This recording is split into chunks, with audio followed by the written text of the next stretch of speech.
Carla and Lou here from Games, Brains and Head-Banging Life. gbhblofficial for short. It is Freddy's Nightmares, an episodic recap. We're up to episode 6 from season 1, Saturday Night Special. Written by James Nathan and Don Bollinger and directed by Lisa Gottlieb. That's a weird last name. Gottlieb. There you go. Gottlieb.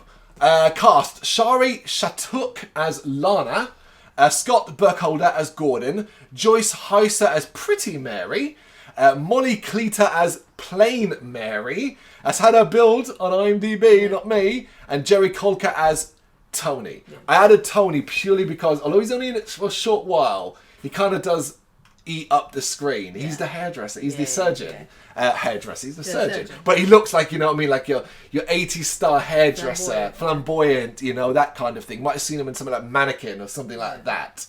This is, of course, 2 segments that kind of do switch to what the norm is here, where we have one segment with one character that crosses over both of them specifically, but they're basically unrelated.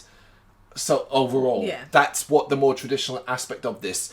It's Lana. She's the one that is featured in both episodes heavily, whereas Mary appears in episode 1 and then is a major character of episode 2, and Gordon is the character from part 1. Yeah, this whole segment thing is always quite interesting to follow along with. Look, I think the first segment it's pretty poor. Yeah. It's really boring. It's really dry. It's very unmemorable. I could sum it up in a matter of words, really, and be past it, and then move into segment 2, which is a bit better, a bit more memorable with Mary. But we've got to talk it through, you know. It is an episodic recap. So Gordon and his friend, they're at skating rink. Ice rink, Yeah, and seemingly it's like a work event. It must be a work event because it's all work colleagues. And him and his friend are kind of drooling over one of their colleagues, who's Lana, doing some figure skating. Yeah. Very impressive figure skating as well. Gordon is obsessed with her. He would love to go out with her. No, this isn't Lana. Sorry, it's not. I'm going to correct myself. Lana is the one he will go on a date with. This is someone else.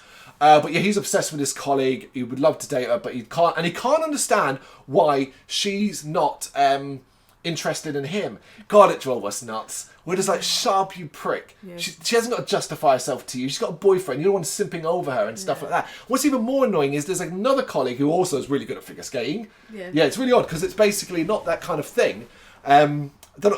Company-wise, it's not like a figure skating company or stuff like that. They sell some real estate. I think it's real estate. Yeah, But yeah, he's got a colleague who's quite into him. She skates near him, she waves at him, you know, and he's just like, oh, I've only got eyes for this other girl over here. On the way out, though, you know, he's all disappointed and sad. So on the way out, he's getting into his car and he looks over and he sees like a building. And he sees a sign for a dating agency, you know, and he's kind of like, I'm going to go in. It made no sense to me. I was like, why are you going for a dating agency if there's someone interested in you? If you're that desperate, you're going to do that. You know, and the thing about Gordon, and this is what you got to remember, is Gordon is one of those people who thinks he puts himself up on a pedestal. So he thinks, you know what I mean, like, I don't want this girl because she's not as attractive as what I want. Kind of like the guy, kind of like Jack Black in Shallow Hell. Yeah, yeah, exactly that. That is the character. And that's not to say he shouldn't think good of himself for stuff, nothing all that. But it's the look in his face as he seems almost like out that this other woman is interested in him. It's like, get in the bin, mate. We didn't like Gordon, putting it simply. We didn't particularly care for him. So he goes in to this dating agency. And it's a bit of a sort of like room. And it's like, hey, you're going to make a dating video. And it's, okay, fine. So he gets on it and he starts to, and literally like the host, the guy, the dating agency man, and also was like, this is the most boring thing ever. Dry. Yeah, he's dry. So he's encouraged to tell some lies. Embellish yourself. Make yourself sound bigger, more important, and so on. Now, I get that. But there is a big difference to what the actual end result is, as we then cut to sort of the end result tying off. And these lies are extreme. Yeah. These lies are lies that would fall apart the moment you spent even a short amount of time with Gordon. It would be that quick. It's about his job, his role in life, the money he's got. It's absurd lies. It's like no one would believe, like, do you know what I mean? And also, like, unless your goal is to try and get a one-night stand out of it, none of it's going to work because long-term, it's just stupid. But he does end up getting a date. He gets a call. He dreams about her first, funny enough, actually. Has a sort of sexy dream about her. He's woken up by a phone call, and it's a woman who saw his video, Lana. He saw her video, and they're going to meet up. And that's when he goes to her apartment to meet her. The door is answered by Mary. And I'm using the term that the show uses, a plain-looking woman. Initially, he's like, oh, God, is this her? Is this Lana? But it's not. It's Mary. Now, the thing is, they've got out of the way to make Mary look extra plain. The dress, the outfit, the hair. Yeah, they know what they're doing. And we recognise that. So he goes up with Lana, who, is traditionally attractive, if you want to put it that way. Yeah? Yeah. Yeah. You might call her bimbo-ish look if that was like the style of a certain era. Yeah. Do you know what I mean? Like blonde hair, expects to be wined and dined, that kind of thing. Which is no problem. No. As the date goes on, Gordon's dreams start to come true. So like, the first thing he realises he's got to bring to his car, and he's got a crappy car. But when he gets to the car, and he tries to play it off, and then he gets to the car, and it's not. It's a really impressive sports car, that kind of thing. And in the restaurant and stuff like that, it's all different things start to come true. But at the same time, he starts to have sort of like nightmares as well, where attractive women who are instantly smitten with him. So he's got like a host that's like smitten with him. She's giving him the eyes, and he can't stop staring at her as well, which does offend Lana. Like she's sort of like, because he's like that, and this other woman. But he ends up dreaming that these other attractive women are kind of killed. So we see two of them killed, and it's this is maybe one of the gorier episodes or segments, I think, because we see one get a cork to the eye. It's a funny image. And then when he's back in the room, there's another one who's bringing her food, which are skewers, and the trolley ends up skewing her through the back. Yeah, I like that. Yeah. But Lana ends up saying like, oh, let's go to like an ice rink. She brings him to an ice rink, so it ends up there. She wants to have some fun. He's not good at skating. He doesn't really want to be there. He keeps talking about going back to the apartment and stuff like that. Oh no, going to see a movie. Let's go and see a movie. But she's really good at skating. But he ends up basically in a super dream where he's tied up by her in this ice rink. She starts to torment about his lies. She's also in her underwear for some reason now. Oh yeah, cool. And a hockey mask as well. And it ends with him being run over by a Zamboni, one of those slow ice kind of things. How does any of this work? Well, we actually cut back to the real world to reveal that Gordon basically had dreamt all this from the moment he saw the dating agency. Yeah. He actually looks at it again and sees it's not a dating agency, it's a meat plant. And then he's run over by a speeding car. The driver of that car? Lana. Yeah. And it was like, oh, so life flashed before his eyes kind of thing. I actually really do like that. I did like it. I just felt like neither of them had the charisma to pull it off. Oh, God, no. He's got one expression on his face throughout the entire thing, and it's this. She's so wooden. Like it. I think she's better. Maybe because we get the second segment and she's heavily featured in as well.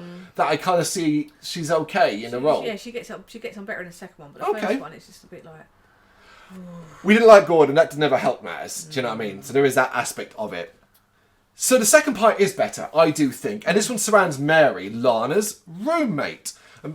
Basically, Mary is unattractive. She thinks she's unattractive. She gets told she's unattractive. She gets overlooked at work. It's all of these cliches, where she's put in the back room in a tiny desk back there, where beautiful Lana and some of the other people are fawned over. They get to meet the clients and go out with them, even though it's immediately implied and led all the way through that their role is almost prostitution to a certain degree. It's expected that they will sleep with the clients and stuff like that.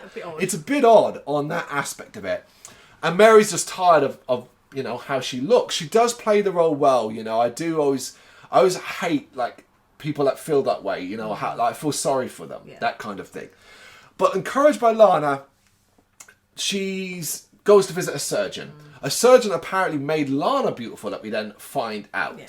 This is Tony, and Tony's not like any surgeon you've ever seen. As I said, you could just mistake him. I'd imagine this bloke has played roles similar to this. Hairdressers, you name it. Flamboyant, over the top, maybe even often gay, because of how he kind of throws himself around, like, in a very 80s, 90s way. It's very, very cliche.